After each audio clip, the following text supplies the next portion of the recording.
Aku udah upload foto yang lain kok. Tenang deh. Oke, mungkin Kak boleh bercerita dari lomba pertama Kakak pakai limbah atau sampah buat penelitian. Jadi dulu tuh aku aku dulu sempat punya 3 lomba penelitian yang memanfaatkan sampah lingkungan. Yang pertama tuh sampah daun kamboja jadi bioaftur. Yang kedua limbah cangkang telur sama eceng gondok jadi paper glossy. Yang ketiga tuh limbah daun jepun juga sama daun alang-alang buat jadi anti radar. Yang benar-benar masih kayak berkesan banget buat aku tuh di bioafternya sih, karena bioafter tuh aku kayak riset keduaku di MP. Terus aku juga sebenarnya nggak terlalu tahu gitu kan tentang apa tuh bioafter awalnya, apalagi pas pertama kali diajak lomba tuh aku diajak lomba sama Kak Iki, Kak Gandhi, sama Kak Sekar angkatan 45. Terus aku ngerasa kayak minder gitu karena aku 46 sendiri, apalagi tuh kayak baru-baru banget ikut penelitian, jadi aku nggak terlalu tahu basicnya itu tuh kayak gimana. Aku takut buat jadi beban aja sih sama mereka, tapi tetap coba nanya-nanya, ada ngapain aja sih Kak, ada ngapain gitu. Habis itu dikasih tahu sama mereka. Terus karena sering ketemu juga jadi makin akrab, jadi kayak kalau ngortet tuh ya tahulah konteksnya apa, bisa nyambung, bisa ngobrol-ngobrol gitu. Terus karena sering ketemu tuh kan aku jadinya kayak lebih nyaman gitu. Terus barulah pas udah kayak nyaman gitu sama mereka, baru aku kayak bener paham tuh ternyata oh kesini arah penelitiannya, karena aku sempet nanya kan, karena dulu tuh kayak bener-bener nggak tahu banget gitu loh sebenarnya bioafter tuh kayak mana sih. Tahu sih after kan bahan bakar pesawat, tapi kayak gimana sih biar bisa jadi kayak buat bio itu yang aku nggak tahu dulu. Terus dia ngorta yang ketemu baru aku tahu kalau oh ternyata kayak gitu. Tuh aku lombain untuk lomba Gills di Bali, kebetulan waktu itu kerja sama juga sama SMA 3. Tuh aku ngewakilin SMA 3 juga untuk lombanya, dan tuh kayak nggak cuma sekedar lomba aja, tapi ada kayak ngorta-ngortanya gitulah, ada interaksi sama peserta lain juga, karena kebetulan waktu itu nggak terlalu banyak pesertanya, cuma 9 tim kalau nggak salah ya, sekitar segitu. Itu sih jadi lebih intens juga, dari sana juga aku dapat pengalaman baru. Terus yang itu kan bioafter yang pertama lah bilangnya. Yang kedua tuh aku ikut bioafter juga, cuman aku lombain di lomba KLISF, itu Kuala Lumpur Engineering Science Fair di KL bulan November 2024 kemarin. Kenapa aku bisa ikut lomba itu?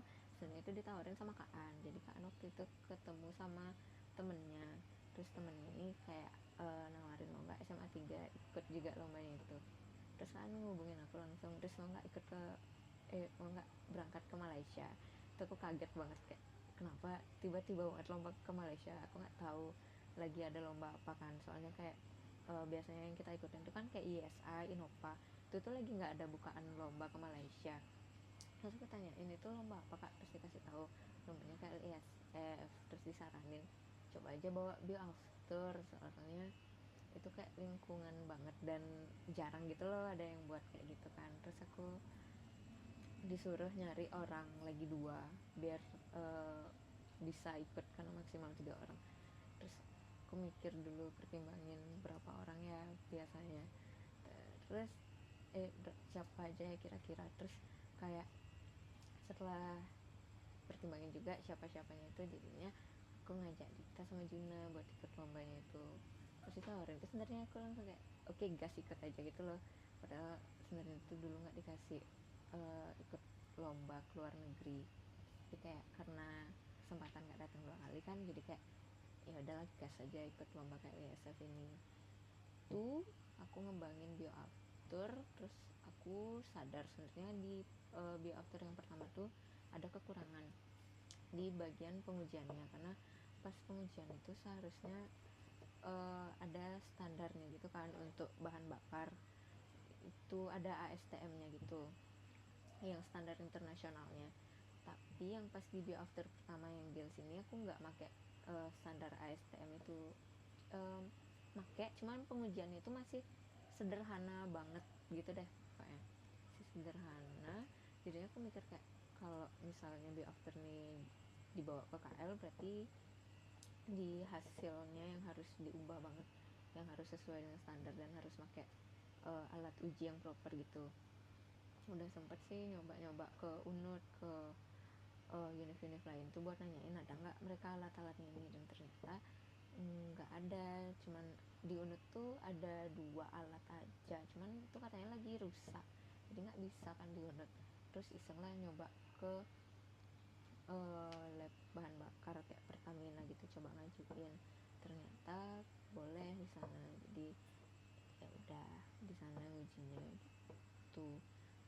Terus udah dapet hasil baru dari pengujian lab itu, aku lombain di KL dan hasilnya memuaskan banget sih, walau nggak yang sampai peringkat pertama 2, 3 itu, tapi aku dapat peringkat kelima dari 200-an peserta yang ikut di KL itu. Karena dari lomba yang kedua nih ke lomba kedua Bioafter nih kayak aku kan jadi sering baca-baca gitu ya tentang Bioafter tuh kayak gimana, jadi setidaknya tahu dikit lah tentang Bioafter tuh, jadi makin penasaran juga sih tentang Bioafternya.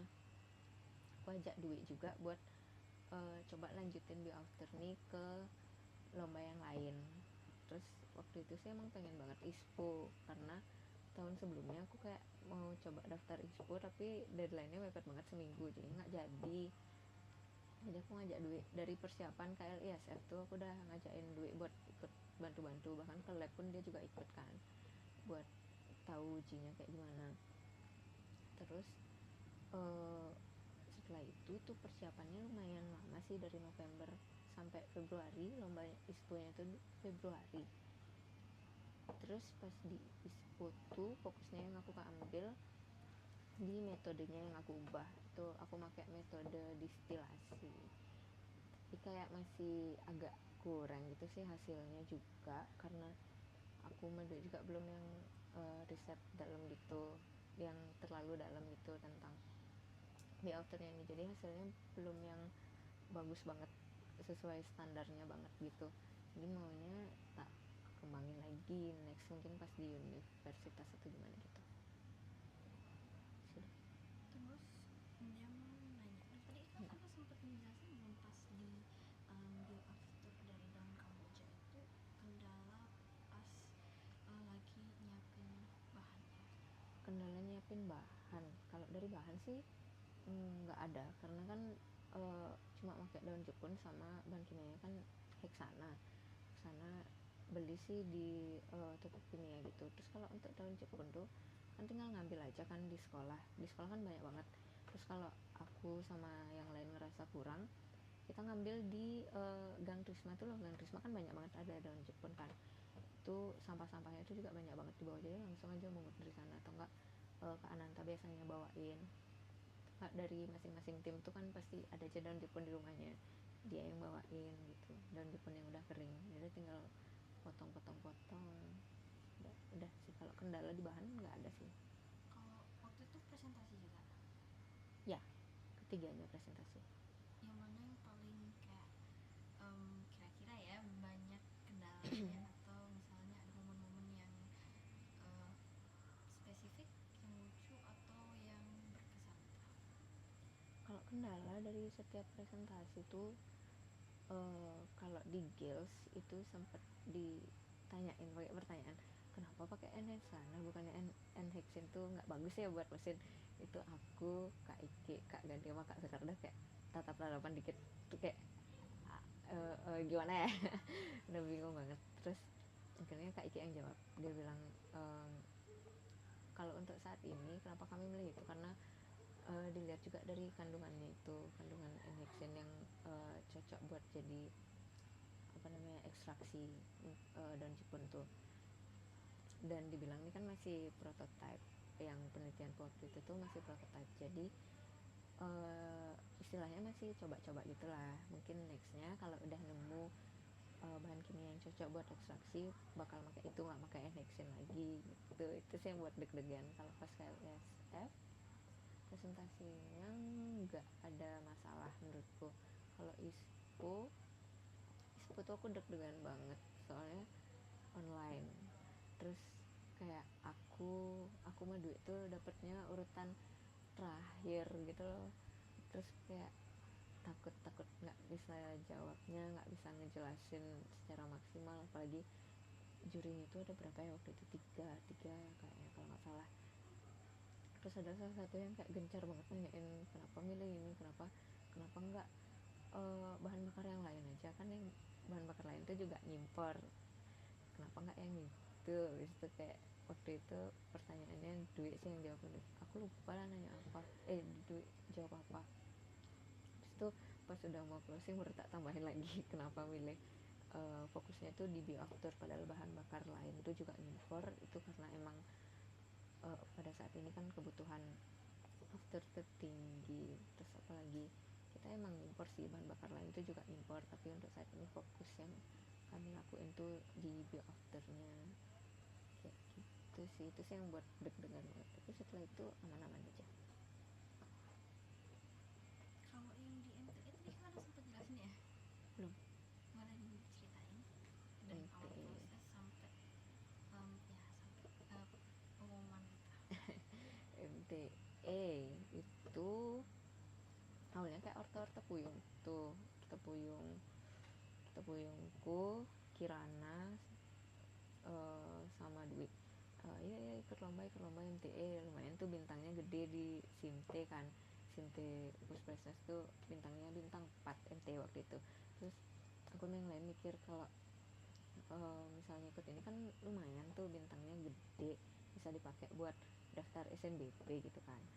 Jadi kayak udah yuk nah gas. Cuman sampai Oktober tuh belum ada buat apa-apa, tim pun belum kebentuk siapa aja dan mau buat apa tuh kayak masih bingung. Terus November tuh lah baru nyari kayak ayo nah jadi nggak MTE. Terus bilang Kirana bilang oke.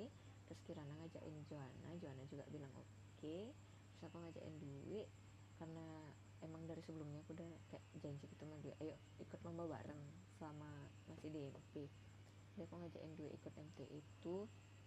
Terus awalnya aku ngajakin Juna itu dulu sih, baru berlima dulu, tapi Juna bilang nggak bisa, jadinya diganti sama Mahar sama Kesafa buat ikut itu.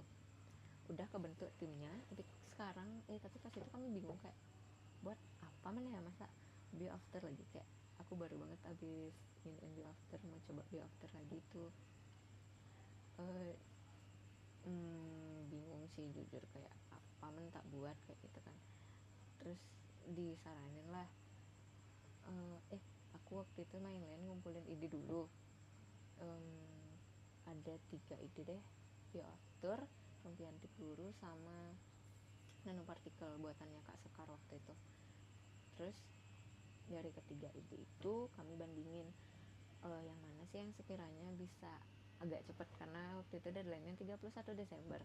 Sementara kami baru ngebut tuh kayak November pertengahan ke akhir tuh baru ngebut nyari ide.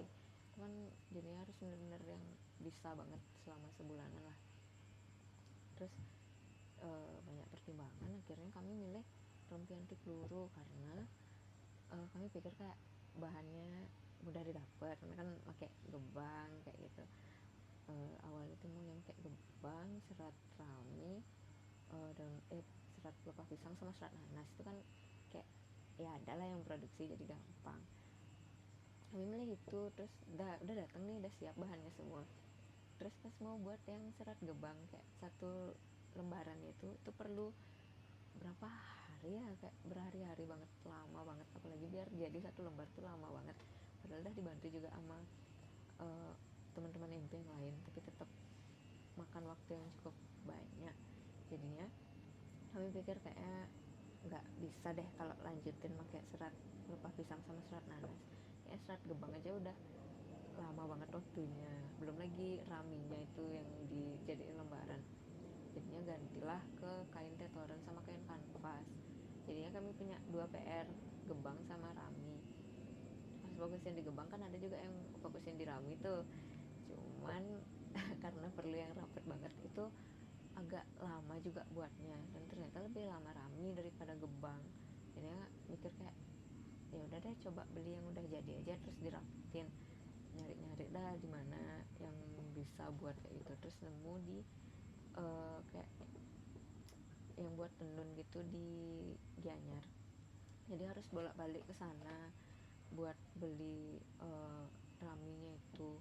Belum lagi harganya kan lumayan, kayak aku sama yang lain tuh udah ngeluarin berapa ya, 500-an lebih kayaknya buat beli rami itu aja, belum lagi ngerapetin kan, belum dipotong-potong lagi. Itu sih kalau dari bahan. Emang kendalanya kayaknya karena kami juga kurang nyari tahu betul gitu loh, bahan apa yang cocok, yang sekiranya bisa kami manfaatkan banget, yang dekat gitulah. Itu masih kurang karena waktu itu masih agak buru-buru juga tuh, sama di uang di dana sih, karena terus beli.